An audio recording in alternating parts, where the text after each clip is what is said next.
শুধুমাত্র নবীজির প্রতি দরুদ প্রেরণ করার আমলটাই জিকির হিসাবে সবচেয়ে বেশি করেন। দোয়া হিসাবে যদি এটাই আপনি সারাদিন করতে থাকেন তো আপনার জন্য যথেষ্ট হবে, আল্লাহর কাছে আর কিছু না চাইলেও চলবে। দুরুদ মানে হলো নবীজির জন্য দোয়া করা। ভাই, আল্লাহ তার হাবিবকে রহম করবেন, আপনার আমার দোয়ার দিকে আল্লাহর তাকানোর কোনো ঠেকা আছে? নবীজি কি আমাদের দোয়ার কোনো মুখাপেক্ষী? কিন্তু আমরা তার জন্য দোয়া করলে ওই চান্সে আল্লাহ তাআলা আমাদের প্রতি অনুগ্রহ করবেন। একবার না, আপনি নবীজির প্রতি একবার রহমতের দোয়া করবেন, একবার দুরূদ পাঠ করবেন, মান সাল্লা আলাইয়া মাররাতান সাল্লাল্লাহু আলাইহি আশারা।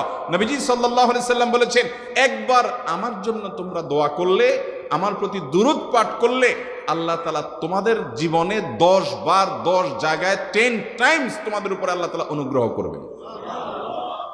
আপনি টেরও পাবেন না কত জায়গায় আল্লাহ অনুগ্রহ করেছেন, আল্লাহ বাঁচাই দিয়েছেন, একটুর জন্য শেষ হয়ে যান নাই। ওই যে দুরূদ পড়ছেন